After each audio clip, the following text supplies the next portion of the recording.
Sorry. Thank you. Sorry. It's 6:30. I would like to call the annual budget hearing, to order Wednesday, October 25th, 2023. We will now have presentation of the budget by Dr. Brockup and Ms. Whitaker.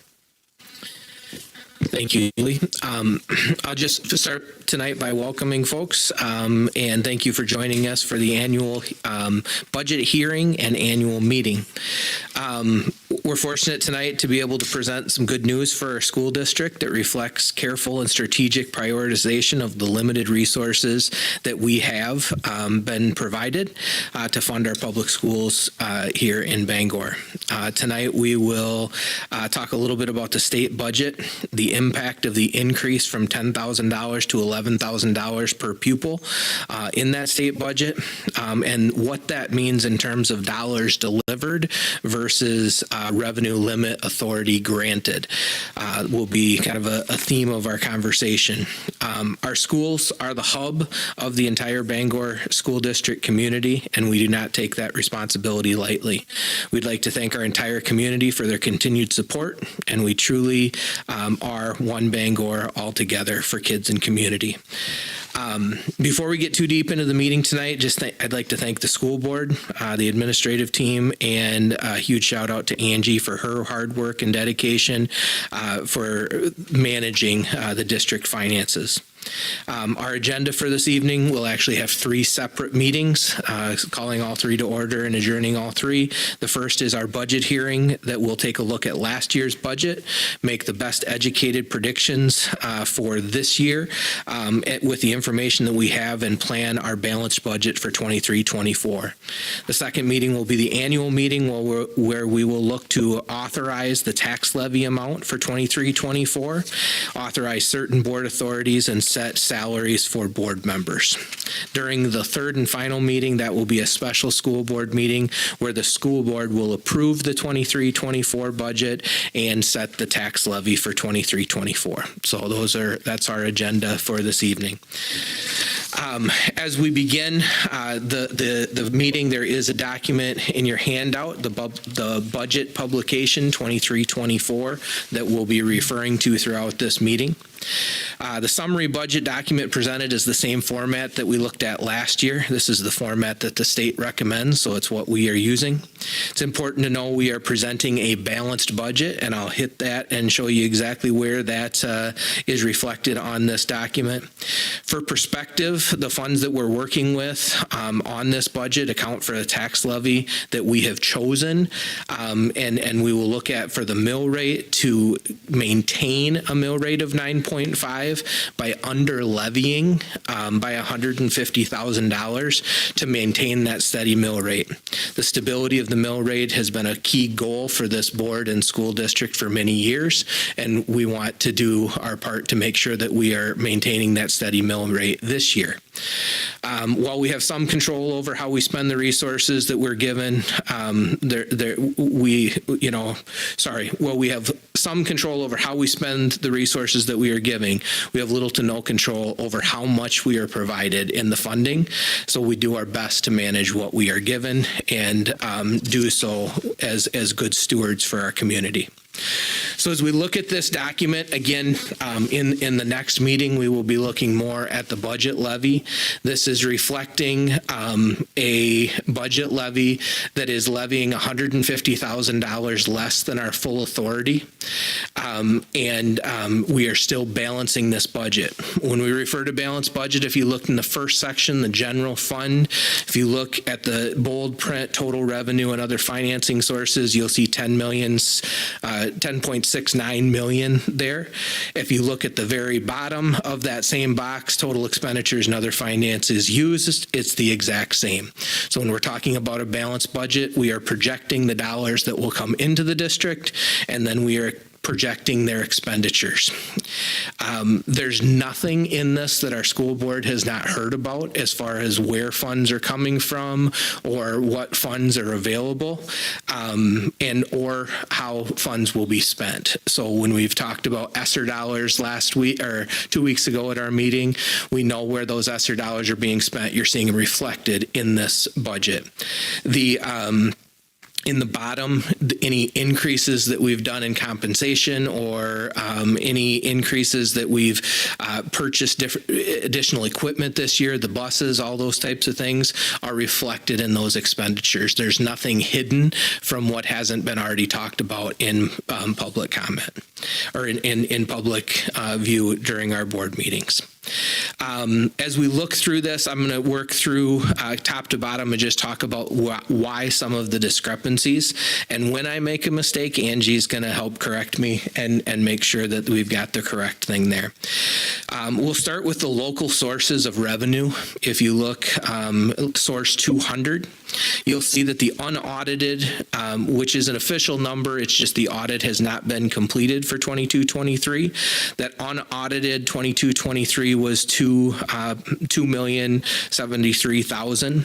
We are projecting $2,599,000 in per pupil or in funding from this year from local sources. That difference is largely in connection to that going from $10,000 per pupil to $11,000 per pupil. That's the vast majority of that difference and how that works in there. The interdistrict payments, you'll see what we pay for open enrollment. That's a 3-year average, and that's how Angie has calculated that for us for many years. Looking at our open enrollment trends right now, that could be a little bit better than what is, in the end, could be a little bit better is what is projected. But for budgeting purposes, that's how we've projected it, and it's always worked fairly closely for us. So that's just showing what we expect in expenditure in revenues from open enrollment. The intermediate sources, very small change there having to do with the nurse grant, the nursing grant.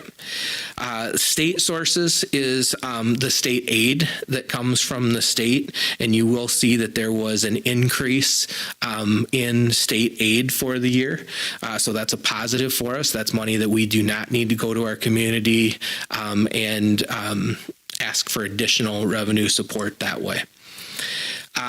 Federal sources, there's a huge difference here, and that huge difference is the ESSER dollars. So that's where we are accounting for this year. We need to spend out those dollars or we lose them. So we are spending those dollars out. I shared that summary with you guys 2 weeks ago at the meeting, the two of you that weren't here. It's in the minutes, or I can make sure I can run through that with you as well for that difference there. The all other sources is again just a budgetary number that changes from year to year as we go through, but not a huge impact on our budget. When we look at the expenditures, then you'll see function 100. Function 100, that increase that you're seeing there from 3.9 to 4.5 is in our added 1.5 teachers that you guys have approved for this year. Title salaries have been shifted over to here. The increases in compensation, some of the weight room equipment through ESSER is in here, the pianos through ESSER, and some of the adjustments. So that's teacher salaries and any pay that we have changed in that area. The function 200 includes the security, the cameras that we've done, that we've put through elementary furniture, 2 buses, and administrative compensation and any other non-teacher compensation. So that's where that difference is there from the 3.4 to the 3.7. The non-program transactions, the 400, basically that is an increase in special ed transfer. We're anticipating needing to transfer more to special ed for rising costs. As you know, we only get reimbursed for about 30% of our special ed costs, and we have to cover the difference. That's our portion that we need to cover on the special ed costs. Again, it's the ins and the outs in Fund 10 for the general fund. Balanced budget for 23-24. Any questions in that section before I move down for a quick overview below? Okay. You had buses and support services. Did the bussers not come out of ESSER or did? Yes. All of those things that came out from ESSER, we're showing the additional revenue at the top and we're showing the additional expenditure at the bottom. So it still balances. The revenue comes in from ESSER, it gets spent out on the things that we have approved, like the weight room, like the buses. You just that had we to were, put it under that support services, and those are the ESSER funds you used at that time. correct. Okay. Yep. The income at the top balances the expenditure at the bottom. And all of that has to be used in this year. This, yeah, by the, is it June 30th, I believe, yeah, of 2024. Yep.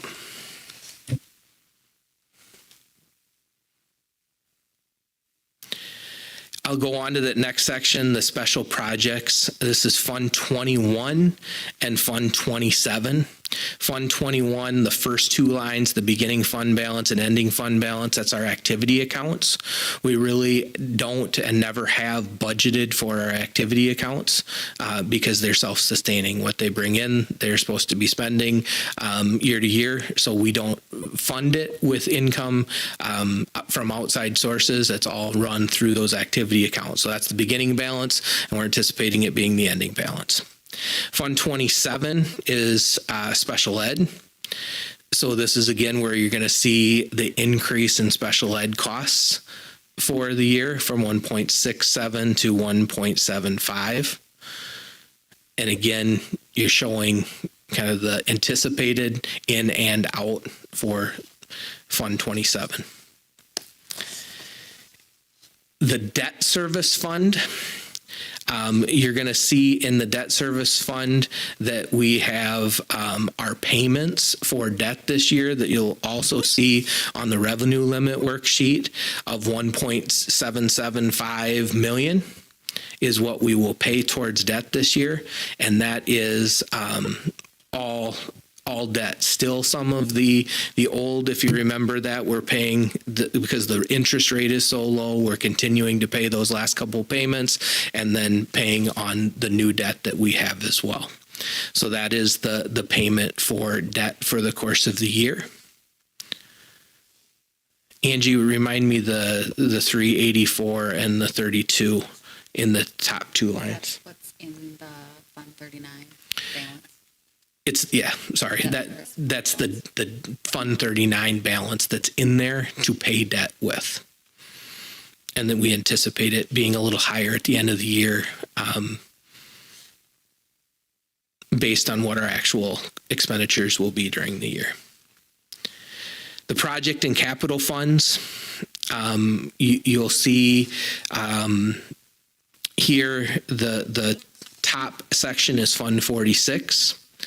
And you'll see that we actually, the balance in that account is about $441,000. That's our capital improvement fund that we can start to draw on at the end of this year. End of this fiscal year, we can start to draw on if we wanted to for some of those capital projects. That's kind of been that savings account, if you will, for those larger projects down the line. And then you're seeing the 17 million, that is money from the bonds that will be paid out throughout the course of the year to pay for the work that's being done on our projects. The last section is Fund 50, the food service fund. And you can look at the very bottom lines and you can see that we are actually anticipating with the end of the federal funding that we've been able to take advantage of the last few years, we're anticipating about $11,000 loss in food service. So with that funding going away, we anticipate that food costs as high as they are is what we're anticipating. And when will that end? The federal program? It has ended. It has already? Yep. Okay. June 30th, 2023. June 30th, 2023. So we have started the year knowing that we don't have that, which is why we've budgeted for a slight loss. Thank you. I didn't think we could lose. I thought we had to.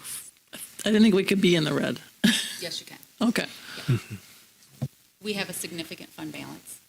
So because we've been getting that federal funding for the last couple of years. And that's those top two lines, correct? So you're going from the beginning fund balance of that 229 to the 218. So that's the $11,000 loss still coming out of that fund. Gotcha. Okay.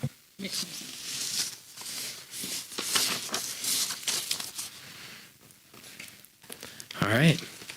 So again, there's nothing that we haven't discussed. It's just putting it into this format and showing all of the ins and outs of the year for how the payments will go in and out for the debt levy, where we will be spending the money from for the capital projects, and where we'll be spending the overall budget for.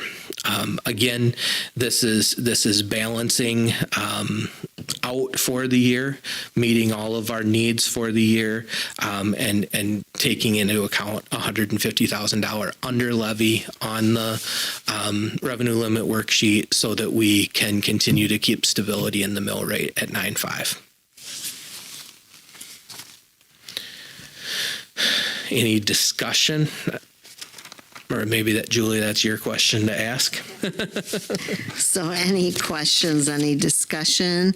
It's our time to have discussion, questions about the budget.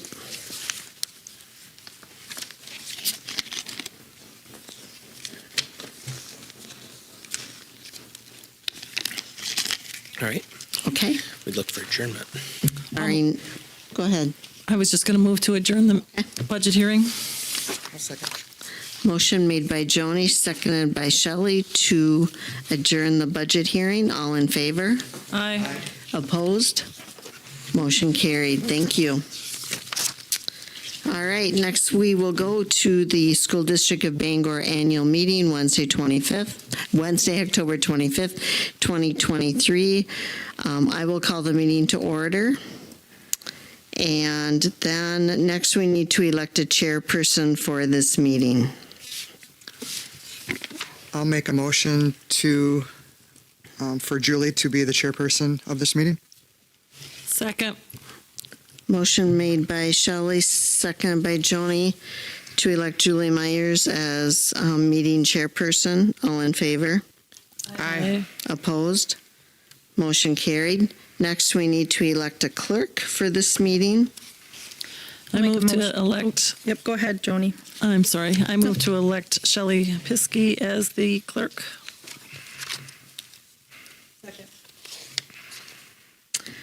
Motion made by Joni, seconded by Lori to elect Shelley Piskey as meeting clerk. All in favor? Aye. Opposed? Motion carried. Next, number 3, reports. Read the minutes of the last annual meeting. We may waive this if on a motion. I'll make a motion to waive the reading.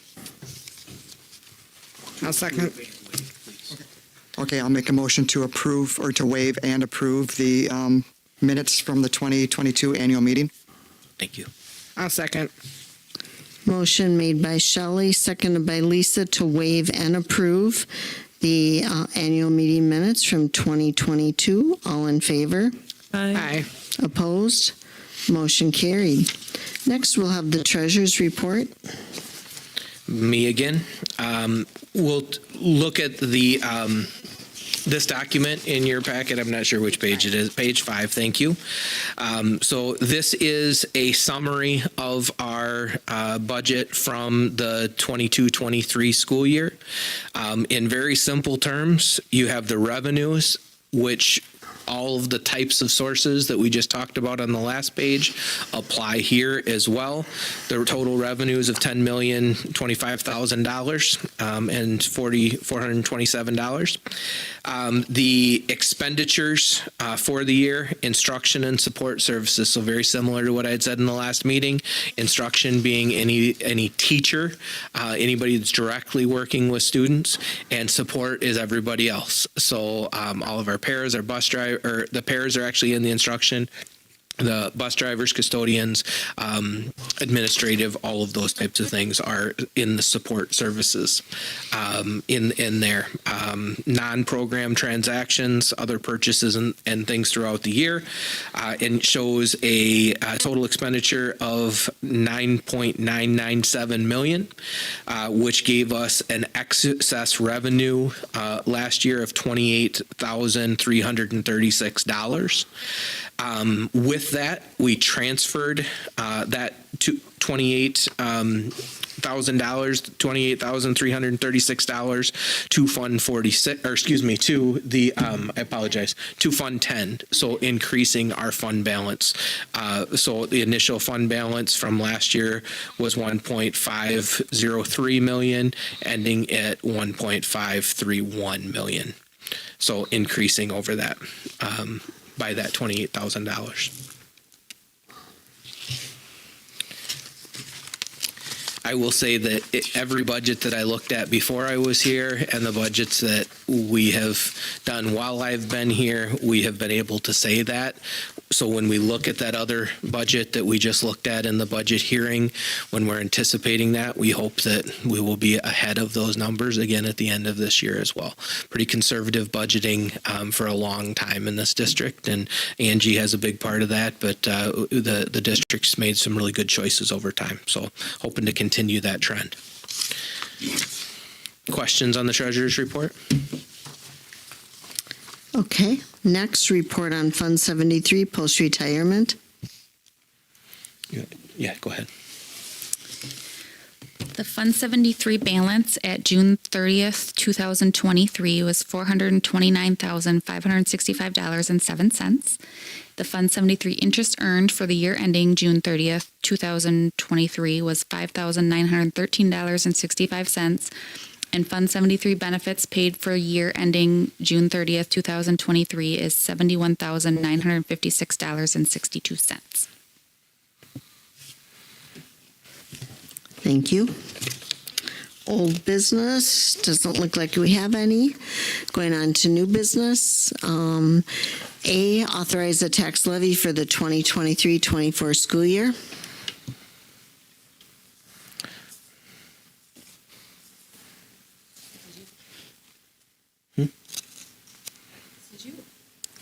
I apologize. This is me.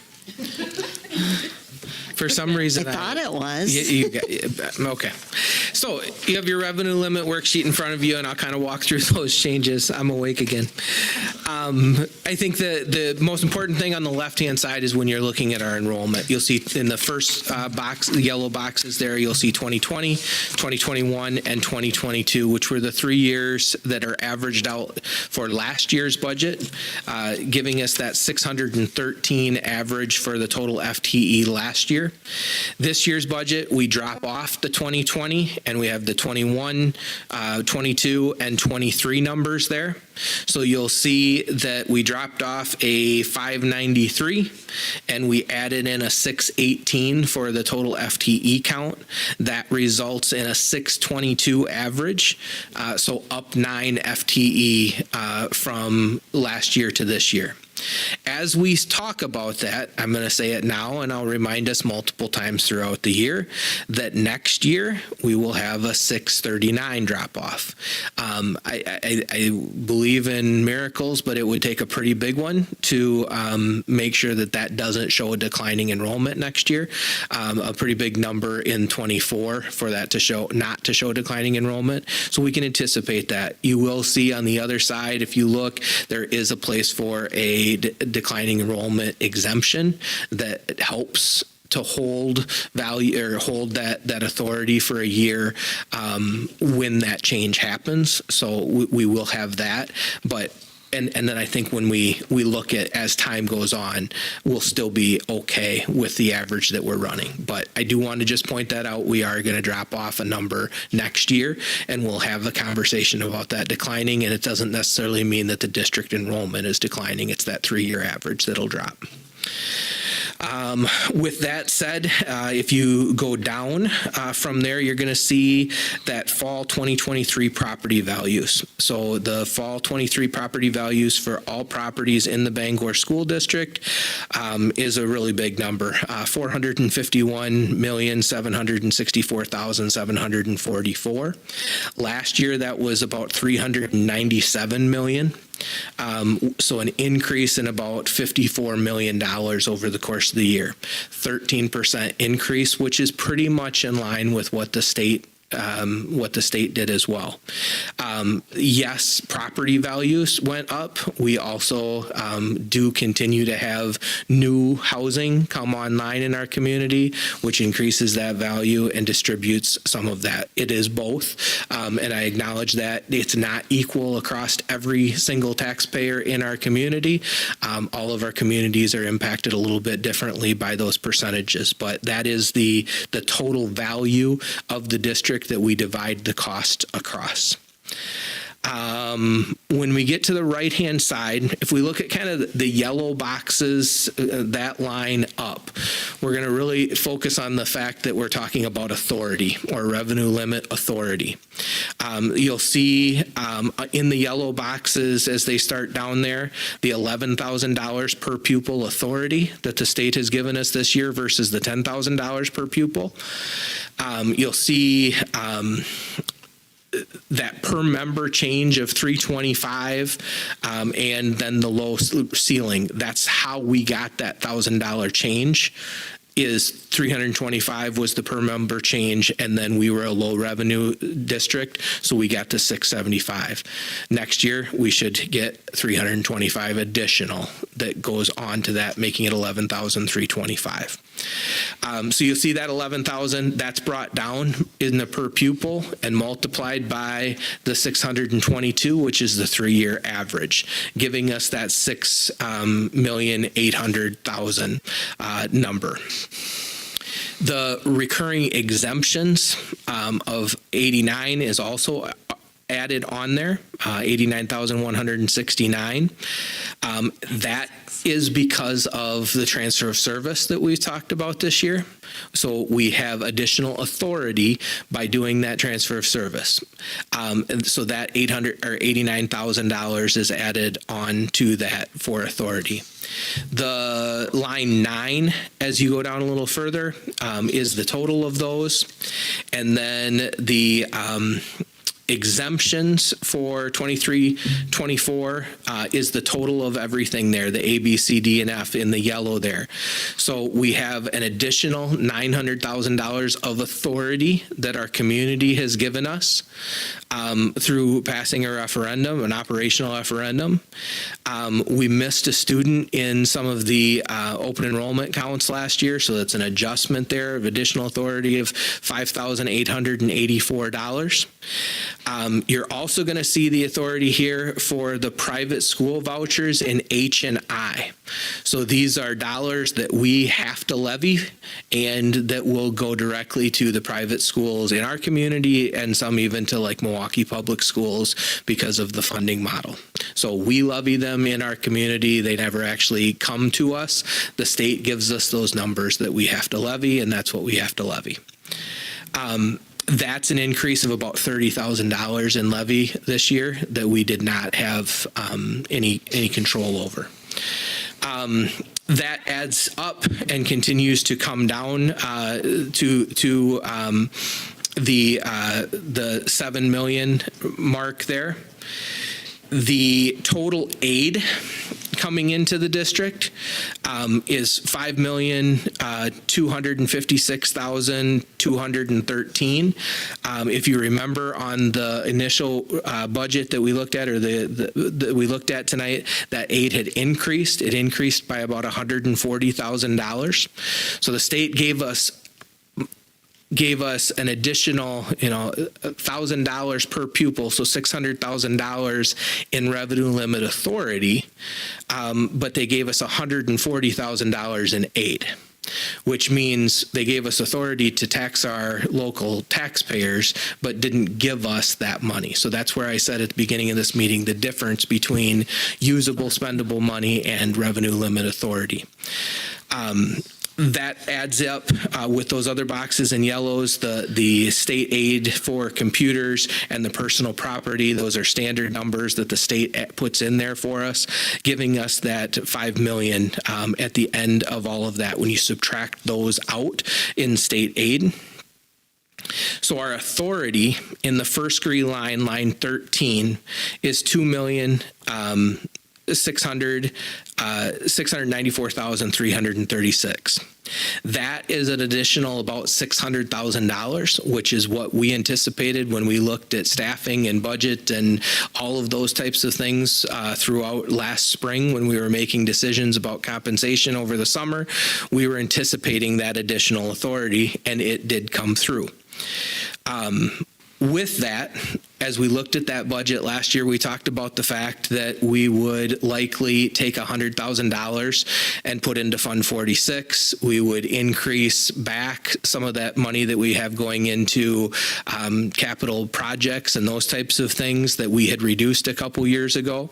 And in my mind, and as we discussed this multiple times, and as I'd run through with board members, it doesn't make sense for us to tax to the full levying capacity of the district just to put that money into a savings account, if you will. So we don't want to tax for what we don't need. So we have $900,000 in authority from our community that they have graciously supported time and time again. We feel that it is most warranted to under levy by $150,000. So if you look at 13 and 14, the difference is our full authority versus what we're asking to levy on line 14, which is $150,000 less. With that $150,000 less than the full authority, we're still able to present that balanced budget. We feel good about that. We won't put that money, we won't plan to start to put that money in Fund 46 like we had. And we feel like we're in a good place with our facilities projects that we can not bump that budget up as we had talked about. So those were areas that we left as some flexibility. And I think that flexibility goes back to the taxpayers this year. That $2.54 million comes down, and then the addition of that on line A, 15A, there's the $1.757 million that we will pay in debt services this year. So those are the payments we'll make towards our debt. So that is what we would pay, leaving us that $4,301,764,000. And when we divide that out by our property values back on that left-hand side, we get the mill rate of 9.52. So maintaining that levy, that steady mill rate has been a priority for us. For reference, had we levied to the full authority, we would have gone to a mill rate of 9.8. While that's not a terrible number, we felt we had the ability to keep it steady, and we wanted to show exactly what this board has said multiple times. When we ask for the authority for $900,000, if we don't need it, we're not going to take it. And this is a year where we can make it work without taking that full levy authority, and that we are going to under levy by that money. So, questions on all of that?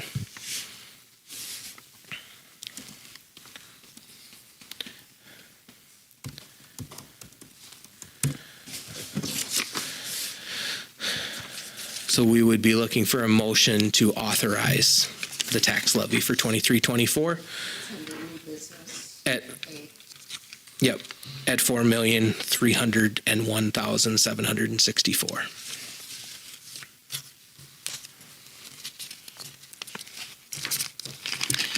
If there's no questions, I will make a motion to approve a tax levy for the 2023-2024 school year at $4,301,764. I'll second. Motion made by Lori, seconded by Lisa, to approve a tax levy for the 2023-2024 school year at $4,301,764. All in favor? Aye. Opposed? Motion carried. Thank you. So the next is to authorize to direct and provide for the prosecution or defense of legal actions or proceedings in which the district has interest.